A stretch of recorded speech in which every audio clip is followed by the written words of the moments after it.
The organizer, 17th of February 2024, the IMF cautions that the Maldives' significant economic debt distress stems from their over-reliance on China. As part of its all-out attack against the Indian subcontinent, China has debt-trapped the Maldives and occupied islands to establish naval bases there. The Maldives are at a significant risk of experiencing financial trouble due to their growing proximity to the People's Republic of China, PRC, according to a warning from the International Monetary Fund, IMF. A pro-China administration currently rules the strategically significant country. Without providing specifics regarding the foreign debt of the Maldives, the IMF demanded an immediate policy adjustment while cautioning about the potential of the debt crisis. After reviewing the island nation's economic profile, the IMF stated that the overall fiscal deficits and public debt are projected to stay elevated without significant policy changes. The IMF noted in a report that the Maldives remains at a high risk of external and overall debt distress. The Maldives economy, which primarily relies on tourism, was severely impacted by the COVID-19 pandemic.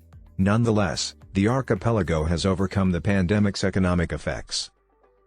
Under President Abdullah Yamin's administration, the Maldives took out large loans from China to fund building projects.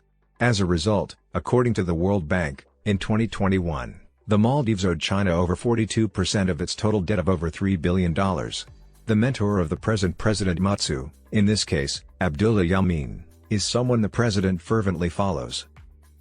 Beijing has promised to increase funding for the Maldives since Mohamed Mutsu took office as president in November 2023.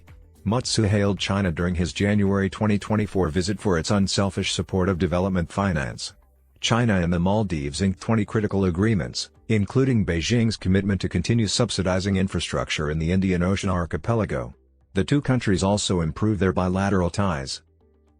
As the Maldives has grown closer to China, it has moved away from India. By May 10, 2024, Indian forces flying 3 surveillance aircraft are expected to depart. Additionally, Mutsu has promised and vowed to bolster his nation's military to protect the sizable marine region. The monetary agency's warning was issued the day President Mutsu acknowledged that the nation's financial crisis prevented him from initiating new development initiatives. "I would like to continue developing more. But for this reason," Mutsu remarked, "we cannot begin all the abandoned projects on all the islands at once. The next 2 months will be quite challenging. Now is the most important moment. Once July is over, it will get a lot simpler. However, we are now beginning to put in the work required to generate revenue," he continued.